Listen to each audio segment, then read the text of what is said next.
ముందుగా ఇక్కడ వచ్చిన ప్రతి ఒక్క సంఘ సభ్యులకి ప్రత్యేక వందనాలు. అలాగే అర్ధంకి రంజితోపురానికి ప్రత్యేక వందనాలు. నేను తెలియజేసేది ఏంటంటే, మనకు ఎవరు శత్రువు కాదు. ఏ పార్టీ అయినా కూడా మన వాయిస్ని వినిపించిన తర్వాత వాళ్ళు మనకి ఏ పనైనా చేస్తారు. మనం అంటే అంటున్నట్టుంటే ఎవరు కూడా మన యొక్క అవసరతలు తెలుసుకోలేరు.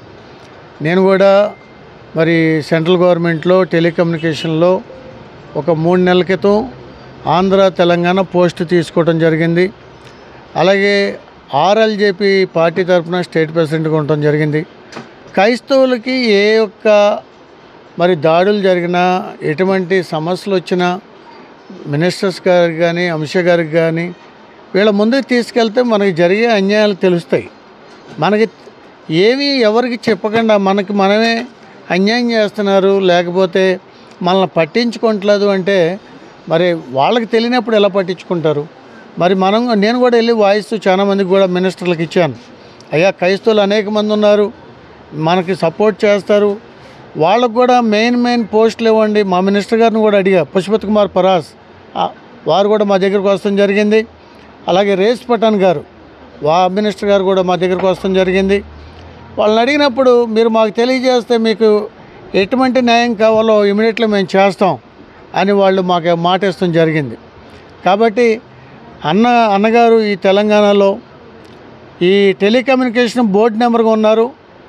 ఇంకా ఒక 15 రోజుల్లో అన్నగారికి ఒక మంచి గిఫ్ట్ దేవుడు ఇవ్వబోతున్నాడు. నేను ఇప్పుడు చెప్పను, ఇచ్చిన తర్వాత మీరే చూస్తారు. ఓ 15 రోజుల్లో కానీ నెల రోజుల్లో కానీ మంచి గిఫ్ట్ దేవుడు అన్నకి ఇవ్వబోతున్నాడు. కాబట్టి మీ అందరికీ ఏ సమస్యలు వచ్చినా, చాలామంది చర్చిలు పడగొడుతున్నారు, లేకపోతే చర్చిలకు పర్మిషన్ ఇవ్వట్లేదు అని బాధపడుతున్నారు. అవన్నిటిని కూడా ఒక లెటర్గా తయారు చేస్తే అన్న తీసుకెళ్ళి అక్కడ మినిస్టర్ గారికి ఇచ్చి, అయ్యా మా క్రైస్తవుల యొక్క పరిస్థితులు ఎలా ఉన్నాయని తెలియజేస్తారు. మనం ఇక్కడే ఉంటే మరి సెంట్రల్ గవర్నమెంట్కి తెలియదు కదా.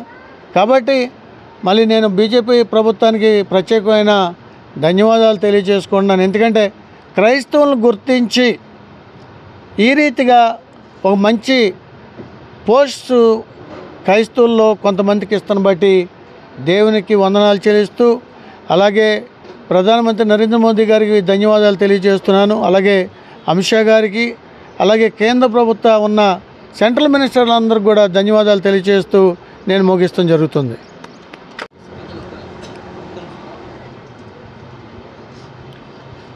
ప్రియ మిత్రులారా,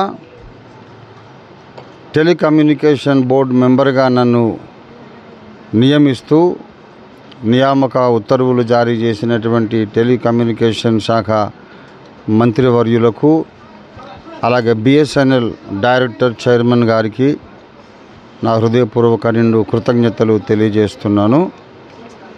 మరి అలాగే గౌరవ ప్రధానమంత్రి నరేంద్ర మోడీ గారికి, అలాగే గౌరవ కేంద్ర హోంమంత్రి అమిత్ షా గారికి, క్యాబినెట్ సభ్యులందరికీ కూడా నేను నా హృదయపూర్వక వందనాలు తెలియపరుస్తున్నాను. ప్రభుత్వ పెద్దలు మరి నిష్కారణంగా నిర్హేతుకంగా నన్ను ప్రేమించారు. మరి వారికి ఎందుకు నా మీద దయ కలిగిందో తెలియదు. ఒకవేళ మా సేవా కార్యక్రమాలు గమనించి వారు మమ్మల్ని ఆశీర్వదించాలనుకున్నారేమో, ఈ మంచి పదవిని నాకు ఇచ్చారు కనుక ప్రభుత్వ పెద్దలు నా మీద ఉంచిన నమ్మకాన్ని నిలబెట్టుకుంటాను. అలాగే నమ్మకంగా ప్రజలకు కూడా నేను సేవ చేస్తానని ఇందు మూలంగా ప్రకటిస్తున్నాను. అలాగే మరి భారతీయ జనతా పార్టీ, అలాగే ఆ పార్టీ ఎన్డీఏ గవర్నమెంట్ వీరందరూ కూడా నిస్వార్థ ప్రజాసేవకులను తప్పకుండా మరి వారు హెచ్చిస్తారు, గౌరవిస్తారు, ప్రోత్సహిస్తారు అనే విషయం ఇందు మూలంగా నిరూపణ జరిగింది. కాబట్టి మనందరం కూడా నరేంద్ర మోడీ గారికి, వారి కేబినెట్ సహచరులందరికీ దీర్ఘకాలం ఆయురారోగ్య సౌభాగ్యాలు కలగాలని ఆ పరమేశ్వరుణ్ణి ప్రార్థన చేద్దాం. అందరము కలిసి ఓ కుటుంబంగా ముందుకు సాగుదాం.